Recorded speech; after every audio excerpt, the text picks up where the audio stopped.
రాష్ట్రంలో కొన్ని ప్రాంతాలలో ధాన్యానికి సంబంధించినటువంటి కోతలు ప్రారంభమయ్యాయి. ధాన్యం కొనుగోళ్ల విషయంలో కూటమి ప్రభుత్వం నిర్లక్ష్యంగా వ్యవహరించడంతో రైతులు తీవ్రమైనటువంటి ఇబ్బందులకి గురి అయ్యేటువంటి ప్రమాదం ఏర్పడింది. నిన్నటిదాకా చంద్రబాబు నాయుడు గారు కలెక్టర్లకు ఆదేశాలు ఇచ్చాం, అన్నీ సజావుగా సాగుతుందన్నాడు. పౌర సరఫరాల శాఖ మంత్రి నాదెండ్ల మనోహర్ గారు వాట్సాప్ మెసేజ్కే రైతుల దగ్గర ధాన్యం కొనుగోలు చేస్తున్నామని చెప్పి ధాన్యం కొనుగోలు విషయాల్లో ఎక్కడా ఏమి ఇబ్బందులు లేవని చెప్పి కొందరిని మభ్యపెట్టేటువంటి ప్రయత్నం చేశారు. కారణం ఏమిటంటే ఇది డిఫరెంట్ సీజన్స్లో ఉంటుంది కాబట్టి కొన్ని దగ్గరలా ఇప్పటికే కోతల ప్రారంభమై ధాన్యం మార్కెట్లోకి రావడం జరిగింది, కొన్ని దగ్గరలు ఇప్పుడిప్పుడే కోతల ప్రారంభమవుతున్నాయి. అటువంటి నేపథ్యంలో ప్రజలందరినీ కూడా మభ్యపెట్టడానికి రకరకాలైనటువంటి ప్రయత్నాలు చేశారు. ధాన్యానికి సంబంధించి 24 గంటల్లోనే డబ్బులు వేస్తున్నామని చెప్పినని సోషల్ మీడియాలో కానీ అదేవిధంగా పత్రికల్లో కానీ అనేక రకాలైనటువంటి కథనాలు కూడా ప్రచురించడం జరిగింది. అయితే ఈరోజు వాస్తవాన్ని వక్రీకరించలేనటువంటి పరిస్థితుల్లో ఏ విధంగా కూడా రైతులకు సంబంధించి వాళ్ళు అనేక సందర్భాలలో ఈ ప్రభుత్వానికి వ్యతిరేకంగా గళం విప్పుతున్నటువంటి నేపథ్యంలో విధి లేక గత్యంతరం లేక కొన్ని పత్రికలు ఈరోజు దానికి సంబంధించి జరుగుతున్నటువంటి మాట వాస్తవమే, కానీ అది గత ప్రభుత్వం తప్పిదాల వల్ల అని చెప్పి ఆ తప్పును కూడా గత ప్రభుత్వం మీద నెట్టేసేటువంటి ప్రయత్నం చేసింది. అంటే మేము ఏదైతే ఇన్ని రోజులుగా చెప్తూ వచ్చామో రైతులకు సంబంధించినటువంటి ధాన్యం కొనుగోళ్లలో రైతులు అనేక రకాలైనటువంటి ఇబ్బందులు పడుతున్నారు, దానిని మీరు ఎవరూ పట్టించుకోవడం లేదు, దానివల్ల రైతాంగం తీవ్రంగా నష్టపోతుందని చెప్పి ఏదైతే మేము పదే అనేక సందర్భాల్లో మాట్లాడామో అవి వాస్తవం అని చెప్పి ఈరోజు ఈనాడు పత్రికలోనే ప్రధానంగా ఒక కథనం రావడం జరిగింది.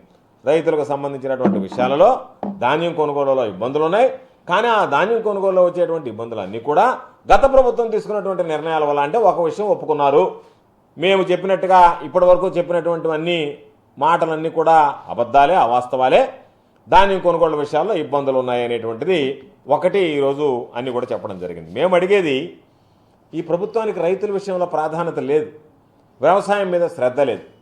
ఎంతసేపటికి విపక్షాల మీద ఏ విధంగా కేసులు పెడదాం, వాళ్ళని ఏ విధంగా వేధిద్దాం, వాళ్ళని ఏ విధంగా అరెస్ట్ చేద్దాం, వాళ్ళని ఏ విధంగా జైలు పాలకు పంపిద్దాం అనేటువంటి ఆలోచనతో ప్రజా సమస్యలన్నింటినీ గాలికి వదిలేసింది.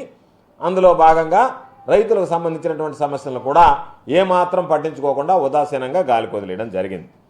ఈరోజు ఈ ప్రభుత్వం విద్యార్థులను వదిలేసింది, రైతులను వదిలేసింది, నిరుద్యోగులను వదిలేసింది. ఎక్కడ చూసినా ప్రతి ఒక్కరూ వాళ్ళ సమస్యల గురించి బాధల గురించి మొరపెట్టుకునేటువంటి దుస్థితి ఏర్పడింది తప్ప ఇదిగో మాకు ఈ సమస్యకి పరిష్కారం లభించింది అనేటువంటి పరిస్థితి ఎక్కడా కనిపించేటువంటి దాఖలాలు లేవు. చంద్రబాబు నాయుడు గారు ఎన్ని సభల్లో చెప్పాడో, ఎంత ఘనంగా చెప్పాడో, ప్రభుత్వం అధికారంలోకి వచ్చిన వెంటనే ఏదైతే 15,000 రూపాయలు జగన్మోహన్ రెడ్డి గారు 13,500 రూపాయలు ఇస్తున్నాడో దానికి సంబంధించినటువంటి రైతు భరోసా ఏదైతే ఉందో దానిని 15,000 రూపాయల నుంచి 20,000 రూపాయలు ఇస్తామని చెప్పాడు. రైతుకు పెట్టుబడి, రైతుకు భరోసాగా ఇస్తున్నటువంటి 15,000 రూపాయలు ఏదైతే ఉందో ఆ 13,500 రూపాయలు ఏదైతే ఉందో దానిని నేను 15,000 రూపాయలకి పెంచుతాను అని చెప్పి 20,000 రూపాయలు ప్రతి సంవత్సరం 5 సంవత్సరాలు 1,00,000 రూపాయలు ఇస్తానని చెప్పి మాట్లాడడం జరిగింది. ఈరోజు చంద్రబాబు నాయుడు చెప్పినట్టుగా గతంలో ఇచ్చినటువంటి 13,500ని 20,000కి నేను మారుస్తానని చెప్పి పెట్టుబడి సాయం చెప్పినటువంటి మాట ఎక్కడన్నా నిలబెట్టుకున్నటువంటి నేపథ్యం ఉందా అంటే ఎక్కడా పరిస్థితి లేదు, ఎక్కడా దాని గురించి మాట్లాడటం లేదు. ఖరీఫ్ సీజన్ ప్రారంభమైంది, పూర్తి అయిపోయింది, కోతలు వచ్చే రబీ సీజన్ ప్రారంభమైనటువంటి పరిస్థితి ఏర్పడింది. అయినా సరే పెట్టుబడి సహాయం నుంచి ఎక్కడ ఒక్క మాట కూడా మాట్లాడేటువంటి పరిస్థితి లేదు. కాబట్టి వచ్చిన వెంటనే ఇస్తానని చెప్పి రైతులకు ఇస్తానన్నటువంటి ప్రతి సంవత్సరం 20,000 ఏదైతే ఉందో ఆయన పెట్టుకున్నటువంటి పేరు అన్నదాత సుఖీభవ అని చెప్పి పెట్టుకున్నాడు. చంద్రబాబుకు సుఖీభవ అన్నట్టుగా ఉంది తప్ప ఈ 6 నెలల్లో అన్నదాత సుఖీభవ అనేటువంటి విషయాన్ని ఎక్కడా కూడా పట్టించుకున్నటువంటి నేపథ్యం లేదు. కాబట్టి ఈరోజు వాళ్ళని మొదటి అడుగులోనే రైతులకు సంబంధించి ఇస్తామన్నటువంటి పెట్టుబడి సాయం ఏదైతే సంవత్సరానికి 20,000 చొప్పున 5 సంవత్సరాలు ఇస్తానని చెప్పాడో వచ్చిన వెంటనే రైతులకు సంబంధించినటువంటి ఆ పెట్టుబడి సాయం విషయంలో మోసం చేసి మొండి చేయి చూపించి రైతులను మొట్టమొదటగా వంచనతోనే తన పరిపాలన ప్రారంభించాడు. ఈరోజు మరలా ధాన్యం సేకరణ విషయానికి వచ్చేటప్పటికి పూర్తిగా ఈ ప్రభుత్వం వైఫల్యం చెందింది. అయితే దానికి సంబంధించి ఇది వైఫల్యం చెందింది అని చెప్పి గమనించిన తర్వాత కూడా ఎల్లో మీడియా చంద్రబాబు నాయుడిని కూటమి ప్రభుత్వానికి సంబంధించి రక్షించేటువంటి ప్రయత్నం చేస్తుంది తప్ప వాస్తవాలను ప్రజల ముందు చెప్పడానికి, వాస్తవాలను వక్రీకరించేటువంటి విధంగా ప్రయత్నం చేస్తుంది తప్ప వాస్తవాలను ప్రజల ముందుకు పెట్టేటువంటి పరిస్థితి, పారదర్శకంగా జరిగినటువంటి యథార్థాలను వివరించేటువంటి పరిస్థితిలో ఈరోజు ఎల్లో మీడియా లేకపోవడం దురదృష్టకరమైనటువంటి విషయం. కాబట్టి ఈరోజు చెప్పారు, వైఎస్ఆర్ కాంగ్రెస్ పార్టీ ప్రభుత్వం వల్ల కొన్ని చిక్కులు వచ్చాయి, దానివల్ల ఈరోజు మనం సమయానికి కొనుగోలు చేయలేకపోయామని చెప్పి ఇదంతా చూస్తే ఏమనిపిస్తుందంటే ఆడలేక మధ్యలో ఓడనట్టుగా మీ వైఫల్యాలను కప్పిపుచ్చుకోవడానికి ఈరోజు మీరు మాట్లాడుతున్నారు. అధికారం ఎవరి చేతిలో ఉంది? ఈరోజు అధికారులు ఎవరి చేతిలో ఉన్నారు? అధికారం మీ చేతిలో ఉంటే, అధికారులు మీ కన్సర్న్లో ఉంటే, మీరు ఎవరు కావాలంటే వాళ్ళని జిల్లాకి జాయింట్ కలెక్టర్గా వేసుకుంటే, ఎవరు కావాలంటే వాళ్ళని కలెక్టర్లుగా వేసుకుంటే, ఎవరు కావాలన్నటువంటి అధికారాన్ని బదిలీ చేసి మీ ఇష్టారాజ్యంగా వేసుకుంటే, ఈరోజు దానికి సంబంధించినటువంటి తిరుగులేని అధికారాన్ని మీరు సంపాదించి ప్రజల దగ్గర వీటన్నిటిని పక్కన పెట్టి మీకు మద్దతు దక్కకపోవడానికి కారణం ఎవరు అంటే జగన్మోహన్ రెడ్డి గారు తీసుకున్నటువంటి నిర్ణయాలను మాట్లాడుతున్నామంటే, జగన్మోహన్ రెడ్డి గారు తీసుకున్నటువంటి నిర్ణయాలు సరైనవి కాకపోయి ఉంటే ఈ 6 నెలలు ఏమి గాడిదలు కాస్తున్నారు మీరు? వాటి మీద సమీక్ష జరిపి వాటిని ఎందుకు మీరు సవరించలేకపోయారు? అంటే నిన్నటిదాకా ఏ నోటితో అయితే సక్రమంగా కొనుగోలు జరుగుతున్నాయని అన్నారో అవి సరిగ్గా జరగటం లేదని చెప్పి రైతులు మాట్లాడడం ఎప్పుడైతే మొదలైందో, రైతులు గళం విప్పారో, గందరగోళ పరిస్థితులకు దారితీసాయో, తప్పని పరిస్థితుల్లో, విధిలేని పరిస్థితుల్లో ఆ తప్పు జగన్మోహన్ రెడ్డి గారి మీద నెట్టి మీరు ఏదో ఒక విధంగా బయటపడాలనేటువంటి ఆలోచన చేస్తే అంతకన్నా దుర్మార్గం మరొకటి ఉండదు. రైతులు మిమ్మల్ని క్షమించరు, మీ మాటలు నమ్మరు అని చెప్పి ఈ సందర్భంగా తెలియజేస్తున్నాను. చంద్రబాబు నాయుడు గారు చెప్తుంటాడు, నాకు 45 ఏళ్ల అనుభవం, నాకు ఐటీకి సంబంధించినటువంటిది. నీ 45 అనుభవం ఏమైంది? నీ ఐటీ ఏమైంది? నీ రియల్ టైం గవర్నెన్స్ ఏమైంది? డీప్ టెక్ ఏమైంది? కారణం ఏమిటంటే ఎవరికైతే రైతుల పట్ల చిత్తశుద్ధి ఉంది. జగన్మోహన్ రెడ్డి గారు అనేక సందర్భాల్లో సమీక్షలు నిర్వహించాడే. ఎక్కడన్నా రైతులకు సంబంధించినటువంటి ఇబ్బందులు ఉన్నాయనంటే ఆ ఇబ్బందులను అధిగమించేటువంటి ప్రయత్నం చేశాడే, చేసి రైతులకు అండగా నిలిచాడే. కారణం జగన్మోహన్ రెడ్డి గారు పనిమంతుడు. పని చేసినటువంటి ముఖ్యమంత్రి నాటి జగన్మోహన్ రెడ్డి గారు అయితే ప్రెస్ మీట్ల ముఖ్యమంత్రి ఈనాటి చంద్రబాబు నాయుడు. ఏమీ పని చేయకుండానే ప్రెస్ మీట్లో ఆహా ఓహో బ్రహ్మాండంగా నేను పని చేస్తున్నానని చెప్పి తన భుజాన్ని తను తట్టుకునేటువంటి ముఖ్యమంత్రి గారు.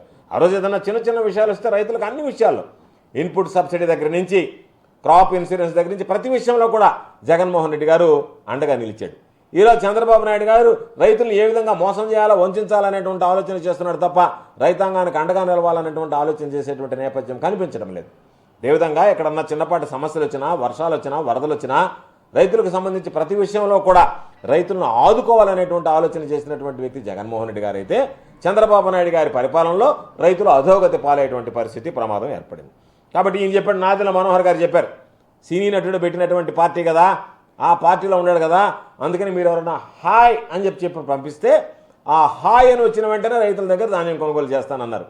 ఒక హాయ్ కాదు మనోహర్ గారు, హాయ్ హాయ్ హాయ్ హాయ్ అని పెట్టుకుంటూ ఉన్నారు తప్ప ఎక్కడ కూడా రైతులకు సంబంధించినటువంటి ధాన్యం కొనుగోలు చేసినటువంటి దాఖలాలు లేవు. కాబట్టే పాపం చివరికి రైతులు విధి లేక నష్టపోతూ రోడ్డెక్కి తమ ఆవేదనని వ్యక్తం చేసుకోవాల్సినటువంటి దురదృష్టకరమైనటువంటి పరిస్థితులు ఏర్పడ్డాయి.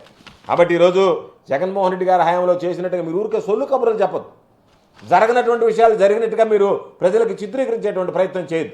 జగన్మోహన్ రెడ్డి గారి హయాంలో ధాన్యం కొనుగోళ్లకు సంబంధించి అత్యంత పారదర్శకంగా జరిగిందనేటువంటిది ఈరోజు మేము చెప్పడం కాదు, తెలుగుదేశం పార్టీ సానుభూతి పరులైనటువంటి రైతులు కూడా జగన్మోహన్ రెడ్డి గారి హయాంలో గిట్టుబాటు ధర జరిగింది, జగన్మోహన్ రెడ్డి గారి విధానంలో ధాన్యం సేకరణ విధానాలు బాగున్నాయి అని చెప్పి మాట్లాడుకునేటువంటి పరిస్థితి ఏర్పడింది. ఎందుకంటే ఈరోజు ఎందుకు ఈ మాట చెప్తున్నామంటే, జగన్మోహన్ రెడ్డి గారు ముఖ్యమంత్రిగా ఉన్నప్పుడు బస్తాకు సంబంధించినటువంటి ధాన్యానికి నిర్ధారించినటువంటి రేటు కన్నా కూడా అదనంగా 250 రూపాయలు అదనంగా వచ్చినటువంటి సందర్భాలు ఉన్నాయి. ఈరోజు మీ హయాంలో ధాన్యానికి సంబంధించినటువంటి గిట్టుబాటు ధర ఎంత తగ్గిపోయిందంటే పాపం రైతుల కష్టాన్ని మధ్యవర్తులు, దళారులు కలిసి ఈరోజు భోంచేస్తున్నారు తప్ప ఆ రైతు 6 కాలం శ్రమించినటువంటి అన్నదాతకి ఈరోజు కనీసం ఖర్చులు కూడా వచ్చేటువంటి పరిస్థితులు లేకుండా మీరు హృదయ విదారకంగా వాళ్ళ పరిస్థితి తయారవుతుంటే మీరు ఏమాత్రం కూడా హృదయం లేనటువంటి వ్యక్తుల్లాగా ఈరోజు ప్రవర్తిస్తూ దాన్ని ఇతరుల మీదకి ఆ నెపం నెట్టడానికి ప్రయత్నం చేస్తే మిమ్మల్ని ఈ రాష్ట్ర రైతాంగం క్షమించదు అనేటువంటి విషయాన్ని ఈ సందర్భంగా తెలియజేస్తున్నాను.